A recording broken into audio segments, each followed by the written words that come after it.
Welcome to the March to a Million podcast with Greg DuPont, founder of the Wealth Solutions Network. In this podcast, Greg shares his journey to positively impact 1 million lives by creating an army of financially minded attorneys who embrace an expanded role in their clients' lives. Greg and his guests challenge the status quo in the legal profession and the financial services industry, and show attorneys how they can improve their lives, provide greater value to their clients, and experience greater professional satisfaction. Join us in this movement and strengthen your business by learning how to solve your clients' most pressing financial problems. Hello and welcome to another March to a Million podcast with Greg DuPont. Greg, today you are interviewing Laurence Black. Tell me a little bit about who that is. So I'm really excited to be able to bring Laurence's perspective to the listeners of this podcast. Laurence is the founder of the Index Standard, and I just got done recording our training sessions with Laurence, which is helping members of WSN get an understanding of this engine that's driving so many of these modern financial devices, the index. He also talks about exchange-traded funds, but Laurence is going to take a deep dive into that. And in our conversation here that's coming up, he gives you a great outline of what this thing is. It's called an index. That's part of index annuities and index life insurance. So stay tuned. This is going to be a great conversation. Hello and welcome. My guest today is Laurence Black of the Index Standard. Now, Laurence is a true visionary in this field, somebody that I've gotten to know over time, and I'm proud to call him and his team one of our strategic partners. And what Laurence and I are talking about today is actually, some of the history of indexes, but we're also talking about the rest of this class that we are now creating, which is going to give people a deep dive into what this whole indexing thing is all about. And as I shared with Laurence, when I started my journey into financial advisory, I started with a mutual fund company, and then I was introduced to indexes along the way. And boy, I found out I didn't know a whole lot about this. So I'm glad that I could have an expert like Laurence come in and help you get off on the right foot, understanding what indexes are and what they're all about. So first and foremost, I've kind of wandered on a little bit, but I'd like to welcome you. Thank you for coming, Laurence, and ask you to introduce yourself to the world. Sure. Greg, it's great to join you today. So my name is Laurence Black, and I'm the founder of the Index Standard. I spent most of my career working in investment banking and actually developing and designing indices. For the last 10 years of my career, I was at Barclays, where I led the index design group. And about 3.5 years ago, I founded the Index Standard. Now, what we do at the Index Standard, we're a little bit like a mini Morningstar. So like Morningstar, we rate and evaluate ETFs, but actually we also rate and evaluate all the indices used in the insurance and structured product space. Secondly, we provide forward-looking 10-year forecasts for each index to help people think about the future, because as we know, the past doesn't repeat. And then finally, we're also providing model allocations for annuities. And then just sort of in summary from me, the way I would like to make two quick observations. Number one, I founded the Index Standard because we want to help people do better. We want them to understand what they're buying. So we have lots of education. All our reports, we use very clear language. And then my final point is I feel like I'm a poacher turned gamekeeper. I used to design the indices, and now what I'm doing is trying to evaluate them and help people identify well-designed indices. Well, that leads to a observation. There are a huge number of indexes, aren't there? You're absolutely right, Greg. I mean, today there's actually, according to the Index Industry Association, there's more than 3 million indices. But actually, even in our insurance space, there's a huge number. There's actually more than 200 that have been used in the insurance space over the last 25 years. And in actual fact, in any one time, there's more than 100 that are being used. Now, this presents a number of challenges because there's 100 and they're all getting pretty complex. So how do you choose from these 100? Well, yeah, as I mentioned, when I started in this business, I got introduced to the idea of indexing, about 7 years ago. Yeah. And I started selling index annuities because I loved them. I was a no annuity guy. Yeah. When there was the variable annuity world, I was there with Ken Fisher. I hate annuities. But then I was introduced to the concept of indexed annuities, fixed index annuities and index annuities. And the idea sounded wonderful. And I had some clients that I put into it, and the history looked good and all that stuff. And, several years down the pipe, it really didn't work out. And so, I relied upon my FMO to give me good guidance as to what were the right indexes. But, obviously things have gotten a little complicated. So with the index standard, I just kind of want to highlight what you mentioned there in passing about what I like to call forward-looking due diligence. And can you kind of highlight that and dive in a little bit more into what that means and what you do with that?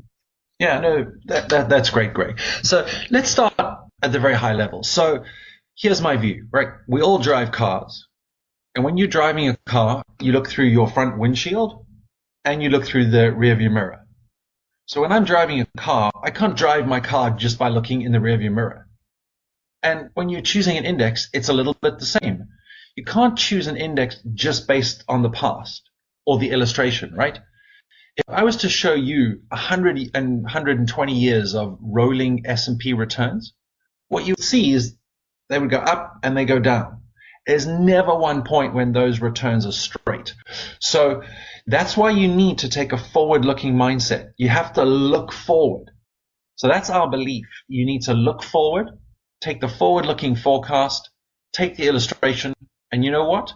The truth is probably somewhere in between. So that's why we believe that you need to incorporate forecasts into your thinking. So how do we at the Index Standard think about forecasting? Well, firstly, let me make a couple observations. Forecasting has been around for hundreds of years. Began over 120 years ago with a guy called Charles Dow, and he had his Dow theory where he had 6 factors that he looked to try and forecast stocks. Then you had a guy in the 1930s called Benjamin Graham, very well known for his book called Securities Analysis, called the father of value investing. He was trying to predict the price of the S&P. He would try and work out the earnings and apply a future multiple. You then had Robert Shiller, who's been looking at using his well-known CAPE ratio. A guy called Jack Bogle, who we all respect at Vanguard. He was looking at the S&P and trying to forecast the S&P using dividends and the price earnings ratio. And today, there's about 70 firms that forecast. So forecasting is a big business. Now, what we do at the Index Standard, we have a 3-step process. Step 1 is we go to about 35 firms who produce 10-year forecasts. Most people produce their forecasts at the 10-year point. And why do they do 10 years? Well, 10 years is much easier than 1 year. There's a lot of noise around 1 year. But with 10 years, you've got a more reasonable shot of trying to predict what returns are. So we pick up all these 35 forecasts and we average it. We call this the wisdom of Wall Street. That's step 1. Step 2, what we do is we go to each index and we do a deep dive. We want to analyze that index on its sort of DNA, stocks, bonds, and commodities. So what we do is actually like a sort of 23andMe DNA analysis. I hope some of you have heard of that technique. What you simply do is you take a swab, send it in, and they'll come back and tell you whether you're Irish, Polish, or Lithuanian, or even Nigerian, whatever the case is. So we do the same for each index, except we're analyzing the exposure with stocks, bonds, and commodities.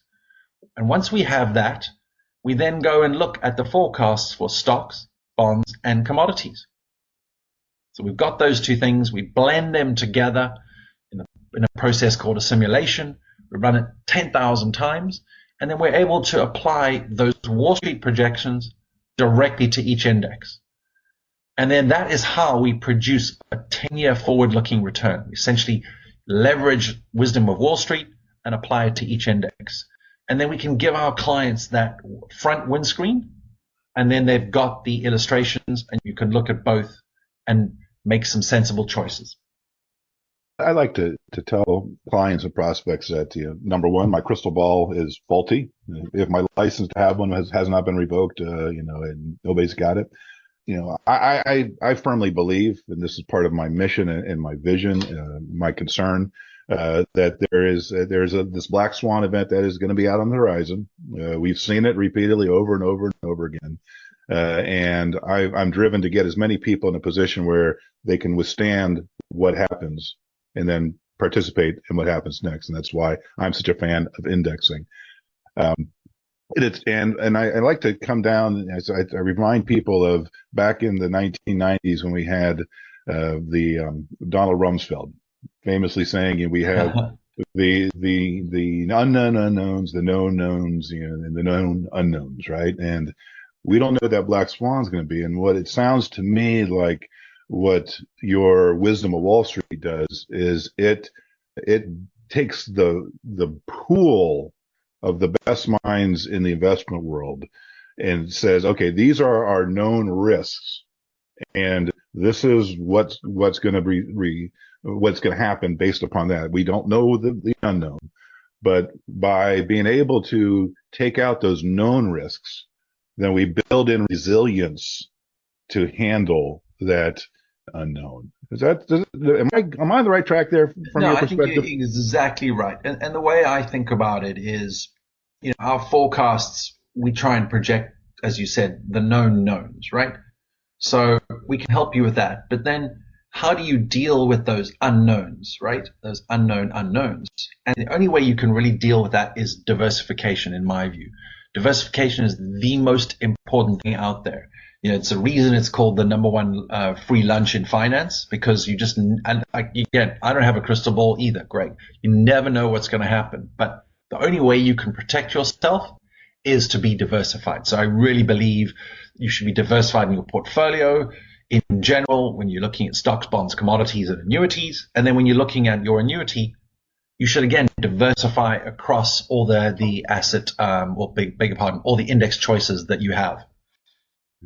And as we move into our training session that is for the WSN members, we're going to go into a deep dive into these indexes and all that stuff, and how to understand these so that you can see how our strategic partnership with the index standard and all that, how we're able to help you deliver a more confident projection of the future. For what this is going to do.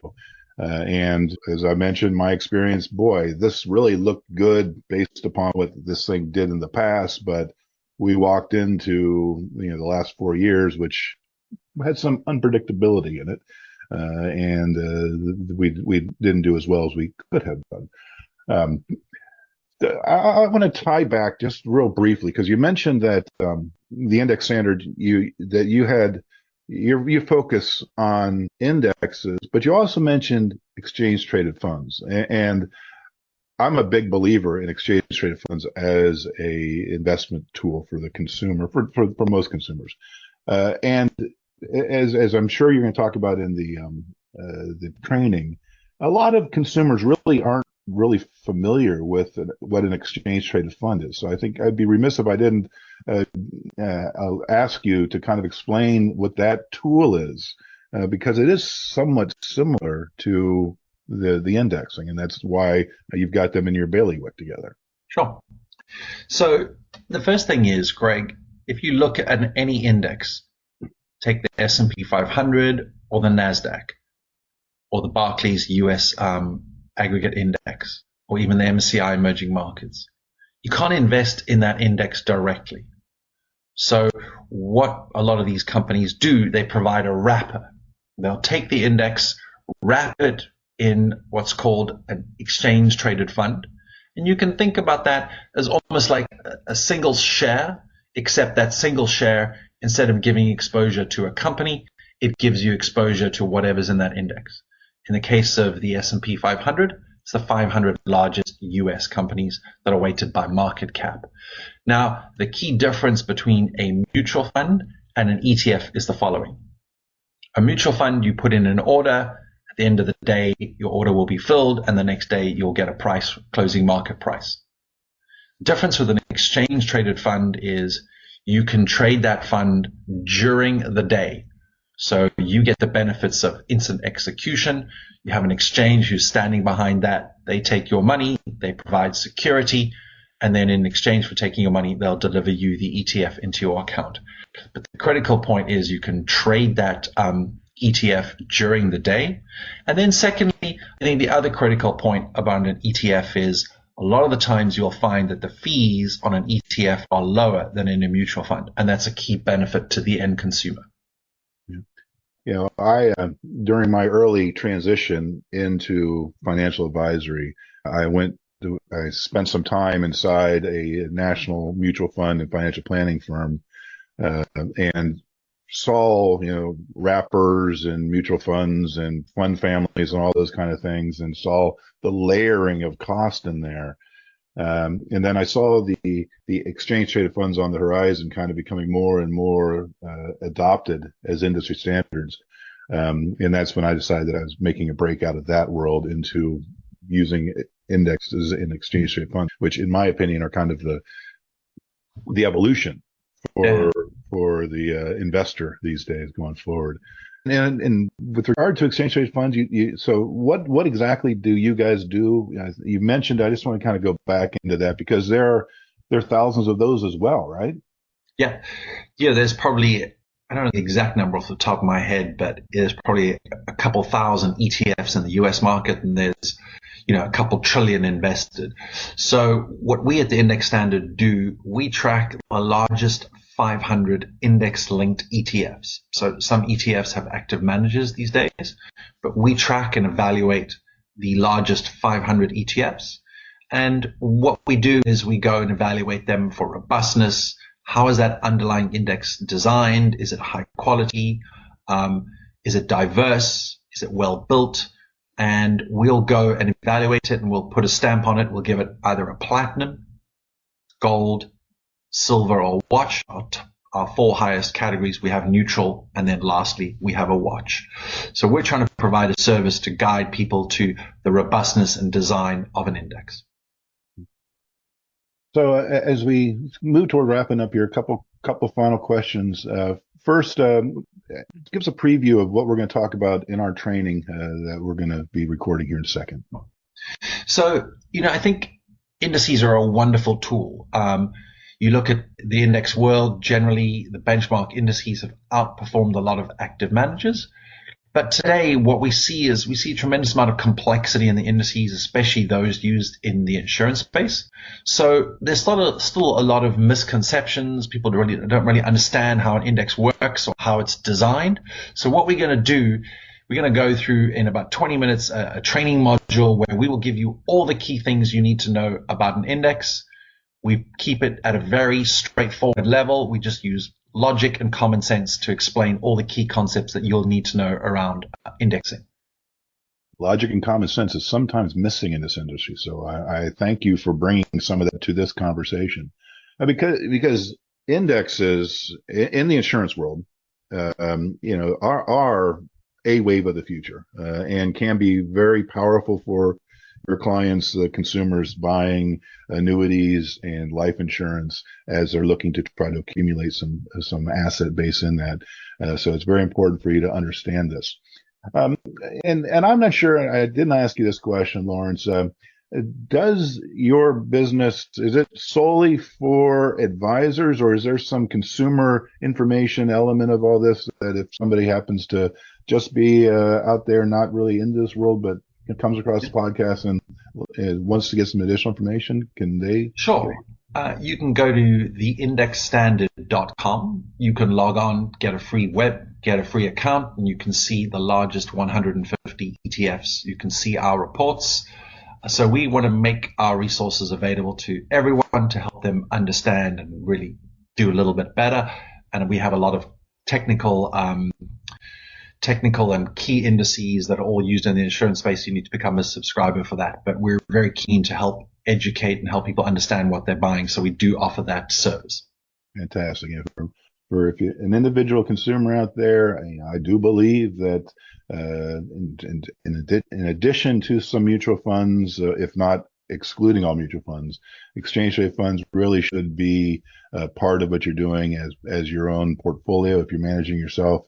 And I venture to guess with the 150 that Laurence has collated there and analyzed, that's probably more than you need to have access to in terms of information to put together your own portfolio to go forward. So Laurence, I'm looking forward to our upcoming conversation here. And with that, folks, again, Laurence, one more time, if anybody wanted to reach out to get more information from you, the Index Standard, how might they want to get a hold of you, or other ways that they might get some information and benefit of your knowledge? So you can go to our website, theindexstandard.com. There's a contact page. That's very easy. You can email me at lawrence.black@theindexstandard, or follow us on LinkedIn as well. Thank you, Laurence. Thanks, Greg. Thank you for listening to the March to a Million podcast. Click the follow button to be notified when new episodes become available, and get in touch with our team by visiting our website at www.wealthsolutionsgroup.biz, or give us a call at 614-432-8065. The information covered and posted represents the views and opinions of the guest and does not necessarily represent the views or opinions of Wealth Solutions Network. The content has been made available for informational and educational purposes only. The content is not intended to be a substitute for professional investing advice. Always seek the advice from qualified financial service providers with any questions you may have.